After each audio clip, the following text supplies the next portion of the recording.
हे future toppers, गुरु भैया this side. आज हमारे साथ है पलक, और पलक ने साइकोलॉजी बोर्ड एग्जाम में स्कोर करे थे 100 आउट ऑफ 100 मार्क्स। इस वीडियो से आपको बहुत मदद मिलने वाली है, एंड तक देखिएगा। वीडियो के स्टार्टिंग में आपको मैं बता देता हूं कि अगर आपको साइकोलॉजी के एकदम फ्री डेट्स के, टर्म्स के या फिर पावर शॉट नोट्स के पीडीएफ चाहिए तो वो आपको हमारे टेलीग्राम द ट्विन ब्रोस पर मिल जाएंगे।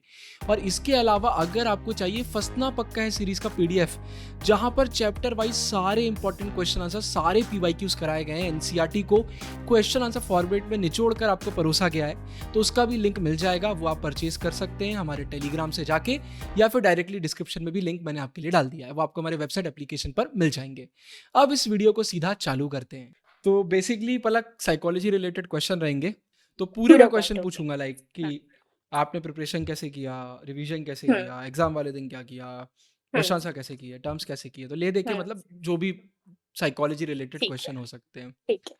तो सीधे तो सबसे पहले तो इसी चीज़ से चालू करते हैं कि साइकोलॉजी में आपके 100 आउट ऑफ 100 आए हुए हैं, मतलब आपने एक मार्क्स भी कहीं नहीं गवाए हुए हैं। तो आपको बहुत अच्छे से पता है कि हम साइकोलॉजी में क्या कैसे कर सकते हैं। तो सबसे पहले मुझे ये बताओ आप कि जब एग्जाम पास आ जाते हैं, कुछ दिनों का गैप रहता है, तो आपकी क्या स्ट्रेटेजी रहती थी चैप्टर्स को करने की? भैया क्योंकि मैंने स्टार्टिंग से ही एनसीईआरटी कर ली थी कवर, सो फिर भी चीज़ें होती हैं, लोग सोचते हैं कि रिवीजन करने के बाद याद रहती चीज़ें, पर कभी-कभी भूल जाते हैं हुँ, आते-आते। तो एग्ज़ाम से पहले भी I used to revise NCERTs only. So NCERT अब किसी ने पढ़ रखी है, तो उसको डिफ़िकल्टी नहीं आनी चाहिए फिर से रीड करने में, क्योंकि वो स्किम करनी होती है फिर हुँ, उसके बाद। पर अगर किसी ने नहीं करी है लेट्स से, तो वो लेक्चर्स देख सकता है यूट्यूब के, और मतलब रैपिड रिवीजन भी, है ना? For that same matter. तो एनसीईआरटी करती थी मैं रीडिंग से, उसके बाद I used to go to फँसना पक्का है, हुँ, क्योंकि उसके बाद क्वेश्चन प्रैक्टिस, चैप्टर रीडिंग के बाद क्वेश्चन प्रैक्टिस करनी होती है। सो बैक क्वेश्चंस फँसना हुँ। पक्का है, और उसके बाद लेट्स से मेरे पास टाइम था, तो मैंने एक सैंपल पेपर सॉल्व किया था एटलीस्ट एग्ज़ाम से पहले। और हाँ, बस क्वेश्चन प्रैक्टिस, एनसीईआरटी और एक सैंपल पेपर, इतना इनफ होता है। NCERT question answer sample paper. जो नए व्यूअर्स हैं उनको मैं बता दूं, एनसीईआरटी को सबको पता होगा। फंसना पक्का है मतलब चैनल के आप इंपॉर्टेंट क्वेश्चन आंसर वीडियोस की बात कर रहे हो, जहां एनसीईआरटी को क्वेश्चन आंसर फॉर्मेट में कवर किया, पूरे पीवाईक्यूज इंक्लूड किए हैं। अच्छा, ये तो चलो एनसीईआरटी की बात हुई, लेकिन एक प्रॉब्लम आती है, एनसीईआरटी में बहुत सारे टर्म्स आ जाते हैं डिफिकल्ट। हालांकि इस पे मैंने पूरा पीडीएफ बना के अपलोड कर दिया है, बट स्टिल अगर आप भी इसमें कुछ बताना चाहो। अम, जो इम्पोर्टेंट टर्म्स होते हैं उन्हें हाइलाइट कर लो, या फिर क्योंकि वो पीडीएफ भी है, उनसे कंटिन्यूअसली रिवाइज करना। आई थिंक रिवीजन ही करने से होते हैं चीज़ें याद, उसके अलावा कोई शॉर्टकट होता नहीं है ऑनेस्टली। मतलब जब तक तुम रिवाइज कर रहे हो चीज़ों को, एग्जाम से पहले वो रहेंगी माइंड में, एंड एग्जाम से एक दिन पहले भी I use to like revise things, क्योंकि भूल जाते हैं, मतलब इट्स कॉमन कि तुम भूल रहे हो चीज़ों को। तो ऑल्सो मैंने लास्ट उसमें बताया था इंटरव्यू में कि एग्जाम से एक दिन पहले जो यूट्यूब पे लेक्चर्स हैं आपके 1 आवर वाले, हम्म। उनसे क्या होता है ना, चीज़ें फिर से रिफ्रेश हो जाती हैं। तो उनको देखना, बिंज वॉच कर लेना, वो भी अच्छी चीज़ होती है रिवीजन के लिए। तो शॉर्टकट निकल जाते हैं रिवाइज़ करने के लिए, अगर तुम्हें फिर से चैप्टर रीड नहीं करना है तो। हाइलाइट वाले वर्ड्स पढ़ लो, पीडीएफ यूज़ कर लो, या लेक्चर देख लो। रैपिड रिवीजन में भी होते हैं हम्म। इंपॉर्टेंट टर्म्स तो। मतलब बार बार करो, पर टाइम उतना मत दो, थोड़ा जल्दी जल्दी हुँ। करो, बट बार बार हाँ, करो, उससे याद हो जाती हैं चीज़ें। हाँ। अच्छा, अब ये तो चलो हो गया, हमने बात करी कि चैप्टर कैसे करना है, फिर हमने बात करी रिवीजन कैसे करना है। अब आप मुझे बताओ कि लाइक क्वेश्चन आंसर के लिए आप आंसर राइटिंग की प्रैक्टिस करते थे, नहीं करते थे? जैसे फुल स्कोर करना है अगर, तो हुँ। आपका वो वाला कोर्स आंसर राइटिंग वाला, आंसर राइटिंग वो तो कोर्स मैंने में। देखा था, क्योंकि उसको देखने के बाद ही क्लैरिटी आती है कैसे आंसर्स लिखने हैं, तो उसे 1-2 बार देख लेना। उसके बाद आंसर राइटिंग प्रैक्टिस करने में इतना कुछ होता नहीं है हम्म। प्रॉब्लम। तो अगर एक बार भी तुमने अंडरस्टैंड कर लिया कैसे लॉजिक वर्क करता है, कि introduction, flow chart, main points and then sub headings वगैरह के साथ, उसके बाद कंक्लूजन। सो बेसिक स्ट्रक्चर जब माइंड में होगा ना, तो अपने आप आ जाएँगे। तो प्रैक्टिस करने की अब इस पॉइंट पे ज़रूरत नहीं है, क्योंकि देखो, अगर तुम्हारे पास 3 दिन भी है, उसमें तुम अगर क्वेश्चन प्रैक्टिस हाथ से कर रहे हो, तो बहुत सही प्रॉब्लम हो बात है। सकती है टाइमिंग की। तो एक बार तुम्हें स्ट्रक्चर है माइंड में, तो एग्ज़ाम में तुम लिख लोगे, एज़ लॉन्ग एज़ तुमने थोड़ा-सा लाइक रिवीजन किया हो चीज़ों का, तो तुम्हें याद आ जाएँगे पॉइंट्स, और तुम फ्रेमवर्क बना लोगे, ईज़ी होता है। ठीक है, इससे पहले अगला क्वेश्चन पूछूं, पहले ही क्लियर कर देता हूँ। कोई पैसे नहीं दिए हैं पलक को, कि जो पलक रैपिड रिवीजन फंसता नहीं, पक्का नहीं, है और आंसर राइटिंग कोर्स की बात कर रही हैं। नहीं। क्योंकि अ, मैंने भी अपने हाँ। पूरा आई थिंक प्रिपरेशन में सारे यूट्यूब चैनल्स देखे ही थे, हर कोई हुँ। देखता है। तो जो बेस्ट लगा मैं इसलिए बता रही हूँ, वरना क्यों बताऊँ, राइट? और एमसीक्यूज़ के लिए पलक बहुत बच्चे थोड़ा स्ट्रेस ले रहे हैं। एमसीक्यूज़, अगर कोई एनसीईआरटी रीड कर रहा है हुँ, या लेट्स से लेक्चर भी देख रहा है, और जो इम्पोर्टेंट उसे लग रहा है कि वो भूल जाएगा, उसे हाइलाइट कर रहा है और रिवीजन कर रहा है। तो आई थिंक एमसीक्यूज़ में कोई प्रॉब्लम नहीं आनी चाहिए। फिर भी इन केस किसी को एमसीक्यूज़ में प्रॉब्लम्स है, तो वो एमसीक्यू से रिलेटेड वीडियोज़ देख सकता है ना, प्रैक्टिस करने के लिए भी। और जो बोर्ड्स के जो प्रीवियस ईयर क्वेश्चन्स होते हैं एमसीक्यू वाले, उससे भी वो देख सकते हैं, तो उससे भी क्लैरिटी आ जाती है कैसे क्वेश्चन्स आएँगे। और बाकी एनसीईआरटी कवर करें तो प्रॉब्लम नहीं आएगी।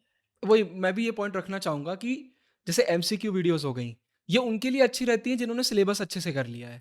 क्योंकि भाई हुँ, आपका रिवीजन हो रहा है, बट आप सोचो कि सिर्फ़ एमसीक्यूज़ कर लेते हैं और रिवीजन रहने देते हैं, तो फिर वो मेरे हिसाब से लॉन्ग टर्म में दिक्कत ही दे देता है। हुँ, हाँ। पलक एक और क्वेश्चन है, कॉम्पिटेंसी बेस्ड क्वेश्चन की बात करते हैं। देखो हिस्ट्री, पॉलिटिकल साइंस, ज्योग्राफी यहाँ तो इतना कुछ नहीं होता कॉम्पिटेंसी के नाम पे एनसीईआरटी आती है। लेकिन साइकोलॉजी एक ऐसा सब्जेक्ट है जहाँ पर स्कोप है कि वो कॉम्पिटेंसी के नाम पे थोड़ा बहुत डिफिकल्ट कुछ दे सकते हैं। तो उसका भी कुछ बताइए? तो ये कॉम्पिटेंसी बेस्ड ना सबसे बड़ा स्कैम है सीबीएसई का। क्या करते हैं हुँ, वो लोग, लेट्स से कोई आंसर है, जो सिंपल आंसर है, किसी बुक में लिखा है, इंटेलिजेंस के ऊपर हुँ, क्वेश्चन है कोई, तो वो उसमें बस नाम डाल देंगे कि दिस एक्सपीरियंसिंग दिस, और जो डिसऑर्डर होगा उसके सारे सिम्पटम्स भी दे देंगे। तो हुँ। डिसऑर्डर ही पूछ रहे हैं तुमसे, बस नाम डाल देते हैं, कॉम्पिटेंसी बेस्ड हो जाता है। तो आंसर वही एनसीईआरटी में जो पैराग्राफ है वही रहेगा, उसमें बस तुम्हें नेम ऐड कर लेंगे अपने आंसर्स में भी कि शी इज़ एक्सपीरियंस दिस, तो उसको ये हो रहा है। सिर्फ नेम्स आएँगे, क्वेश्चंस वही रहेंगे, एनसीईआरटी बेस्ड ही रहेंगे, उसके अंदर तुम्हें लिखना भी वही पैराग्राफ है, बस नेम डाल देने हैं। वो कुछ नहीं करते, बस नेम डाल देते हैं। और वो क्या है, आपने अगर एनसीईआरटी अच्छे से नहीं करी है तो आप नाम देख के घबरा जाओगे कि आउट ऑफ सिलेबस हाँ, कुछ नहीं है, सिर्फ एक नहीं, नाम बदल कुछ नहीं दिया है। है। नाम बस ह्यूमैनिटीज अब में तुम नाम को भी इग्नोर कर दोगे ना हम्म, और क्वेश्चन बाकी का देखोगे, तुम्हें समझ आ जाएगा कि आ वो जाएगा, एनसीईआरटी बेस्ड ही है। Make sense. ह्यूमैनिटीज में कॉम्पिटेंसी नाम का कुछ होता ही नहीं है, होता ही एट द नहीं एंड है, एनसीईआरटी ही नहीं है। होता। वो फिजिक्स और इधर समझ में आता है मैथ्स वगैरह में कि हाँ, वहाँ कॉम्पिटेंसी के नाम पे कुछ उन्होंने एक फॉर्मूला निकाल के कुछ भी दे दिया, यहाँ बट आप एनसीईआरटी हुँ, कर रहे हो तो आपका बन जाएगा। अच्छा, राइट। आपने सैंपल पेपर बोला आपने एक करा था, तो बच्चों को आप क्या एडवाइस देना चाहोगे, जैसे टाइम नहीं है अगर या टाइम है टाइम नहीं है, तो क्या वही करना है? सैंपल पेपर आई थिंक इसलिए ही रखते हैं कि टाइम पता चल जाए, तुम टाइमली कर पा रहे हो, नहीं कर पा रहे हो। लेट्स से तुमने अगर पूरे साल अगर तुमने देखा है कि तुमसे हो रहा है टाइम पे, हम्म, तो इम्पोर्टेंट नहीं है करना। टाइम इतना लिमिटेड होता है कि तुम रिवाइज़ करोगे या सैंपल पेपर में 3 घंटे अपना वेस्ट करोगे। सो किसी को कॉन्फिडेंस है कि उनसे हो जाएगा, तो मत करना। पर किसी को लगता है कि टाइम की प्रॉब्लम आती है पेपर में उनके साथ, तो एक कर लेना, टाइमली देख लेना कि कैसे हो रहा है चीज़ें, तो उससे ठीक रहता है। एग्ज़ाम में फिर पैनिक नहीं होता। एग्जाम वाले दिन और एग्जाम से एक दिन पहले आपने क्या किया था रिवीजन वगैरह करने के लिए फटाफट? अम, मैंने एनसीईआरटी ही करी थी। आई थिंक कितना भी गैप था मैंने डिवाइड कर लिए थे कि 2 चैप्टर एंड देन लास्ट दिन इतने-इतने। और थोड़ी देर पहले मैंने एग्ज़ाम से 1 दिन पहले मैंने यूट्यूब के लेक्चर्स भी देख लिए थे क्योंकि मेरे को रिवीजन उससे ज़्यादा अच्छी हो पाती थी, मेरे अंदर फ्रेश रहती थी चीज़ें। तो वो कर लेना और उससे हाँ, बस एनसीईआरटी ही कवर करना लेक्चर से या खुद रीड करके मेरा और बार बार क्वेश्चन फँसना एनसीईआरटी पक्का है। एनसीईआरटी हम बार हाँ, बार बात कर रहे हैं, मतलब एनसीईआरटी करते हैं। सीयूटी में भी मदद मिल जाएगी इसी बहाने अगर आप एनसीईआरटी सही से कर हाँ, लोगे तो। वही तो सीयूईटी में भी एनसीईआरटी आते, तो तुम एनसीईआरटी अगर पूरे टाइम कर रहे हो तो तुम्हें प्रॉब्लम ही नहीं आएगी इस चीज़ में। मैं फिर से रिपीट कर देता हूँ, हालांकि मैं वीडियो के स्टार्ट में भी ऐड करूंगा। अगर आपको फ्री पावर शॉट नोट्स चाहिए एनसीईआरटी बेस्ड, आपको डेट्स का पीडीएफ चाहिए है, आपको टर्म्स का पीडीएफ चाहिए, तो टेलीग्राम पे अपलोड हो गया है, तो वो यूज़ करना, तो एनसीईआरटी का रिवीजन बहुत बार हो जाएगा। पेपर करने में ज़्यादा टाइम तो नहीं लगता है, छूटता तो नहीं है पेपर साइकोलॉजी का? साइकोलॉजी में लिखना पड़ता था हुँ, तो मोस्टली लास्ट तक आते-आते ही होता है। हुँ, पर ये देख लेना कि ओके इस क्वेश्चन में इससे ज़्यादा टाइम नहीं लगा सकते हम, तो उसे थोड़ा कम लिख लेना। हुँ, उसमें थोड़े मेन हुँ, पॉइंट्स लिख के आ जाना। लास्ट में क्या होता है, क्योंकि मैं बैक से स्टार्ट करती थी, जो शॉर्ट वाले क्वेश्चन आंसर्स होते हैं, उसमें मेरे पॉइंट थोड़े कम रहते थे। हुँ, पर कोई प्रॉब्लम नहीं आती एज़ कोई नहीं। लॉन्ग एज़ तुम अपने मार्क्स के हिसाब से लिख के आ रहे हो तो। क्योंकि स्टार्टिंग में तुम ज़्यादा ही लिखते हो और लास्ट तक आते हुए वो कम हो जाता है। तो इससे कोई प्रॉब्लम नहीं आएगी। पर हाँ, टाइम देखते रहना क्योंकि फिर प्रॉब्लम आ सकती है अगर तुम ज़्यादा लिख रहे हो तो। चेकर की साइकोलॉजी भी समझना पड़ेगा। मान के चलिए 5 मार्क्स, 6 मार्क्स, 4 मार्क्स का क्वेश्चन है। वहाँ अगर आप लिमिटेड लिख के आओगे तो ऐसा लगता है कि बहुत लिमिटेड लिखा हुआ है।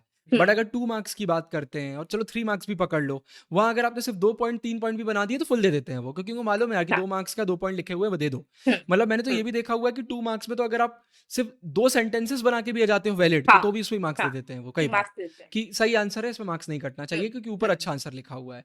हुँ। और प्रेज़ेंटेशन आपने आंसर राइटिंग कोर्स फ़ॉलो किया था तो वही flow chart, answer writing introduction, वही, कंक्लूजन, सब हेडिंग्स, वो नहीं। फ्री यही। कोर्स है, ज़रूर से देख लेना टाइम मिले तो, 1 घंटे का ही है, आराम से हो हुँ, जाएगा। और मेन तो यही क्वेश्चन है, और आखिरी में साइकोलॉजी रिलेटेड मैं एक चीज़ और आपसे पूछना चाहूँगा कि जैसे अगर आंसर को बेटर बनाना है अपने, तो हम क्या कर सकते हैं? लाइक आंसर में क्या डेटा ऐसा ऐड करें या क्या करें जिससे हमारा आंसर थोड़ा-सा पॉप आउट करे? अम, साइकोलॉजी में जो डेफिनिशंस होती हैं, बुक के अंदर, वही यूज़ करके आना, खुद से मत बना देना कुछ भी। एग्ज़ाम्पल्स जो होते हैं, अगर सिमिलर दो तो अच्छा रहता है। बेसिकली एनसीईआरटी की नॉलेज रिफ्लेक्ट हो रही है ना, तो हुँ। ज़्यादा अच्छा रहता है साइकोलॉजी में। और हाइलाइट करके आना important words, proper answer structure follow करके आना। I think this is basic, मतलब इसके अलावा कुछ नहीं होता। मैंने और एक चीज़ हाँ, नोटिस पेपर करी। थोड़ा क्लीन लिख के आना, थोड़ा-सा क्लीन, क्योंकि मेरी राइटिंग खराब ही थी, हुँ। पर एज़ लॉन्ग एज़ थोड़ा क्लीन रहता है ना पेपर, तुम लाइन वगैरह ड्रॉ करते हो, तो क्लीन ही लगता है, फिर राइटिंग कोई प्रॉब्लम नहीं आती। प्रॉब्लम तब होती है जब आपकी राइटिंग अच्छी नहीं है और आपने बिल्कुल चिपका-चिपका के लिख दिया, तो हाँ, फिर बहुत बेकार वही, लगने लग जाता है। राइट, थोड़ा-सा राइट। क्लीन रखो तो अच्छा लगता है वो, बस रीडेबल होना चाहिए। और मैं ये बोल रहा था, मैंने एक चीज़ नोटिस करी, साइकोलॉजी में बच्चे गलती ये करते हैं कि आंसर कुछ ज़्यादा ही बेसिक लिख देते हैं। इसलिए एनसीईआरटी के टर्म्स हाँ, यूज़ करना बहुत ज़रूरी है। हाँ। हुँ, मतलब जो साइकोलॉजी के टर्म्स है वो आपको लिखना पड़ेंगे। अब एकदम ऐसे बच्चों वाले आंसर लिख के आओगे तो फिर वो मज़ा नहीं आएगा चैप्टर नहीं को। मिलते। हुँ।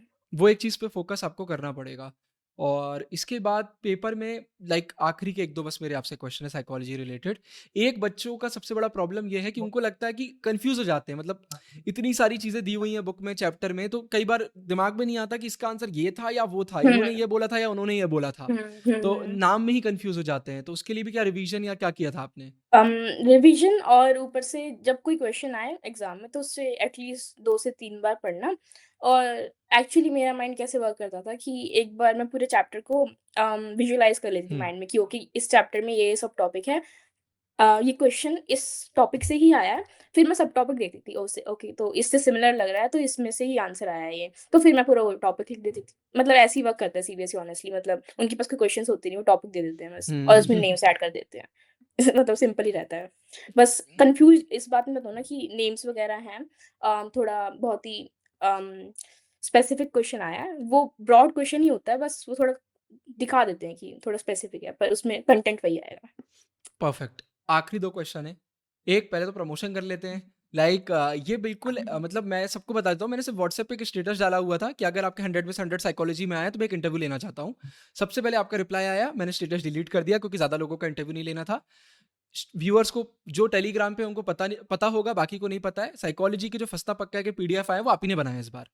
तो कैसे बनाए हैं आपने? दम है उनमें, नहीं है, अच्छे हैं, बुरे हैं, क्या डाला है, आई क्या थिंक, नहीं डाला है? क्योंकि मैंने आपको ये चीज़ बताई थी हाँ। लास्ट में भी, लास्ट इंटरव्यू में भी लास्ट में, कि जो मैंने फसना पक्का है के बनाया है, वो प्रॉपरली पीवाईक्यूज़ बेस्ड हैं, उनके अंदर सारे पीवाईक्यूज़ हैं, और ऊपर से जो भी इम्पोर्टेंट क्वेश्चन्स थे वो हैं, और एनसीईआरटी की हर एक लाइन से क्वेश्चन्स हैं।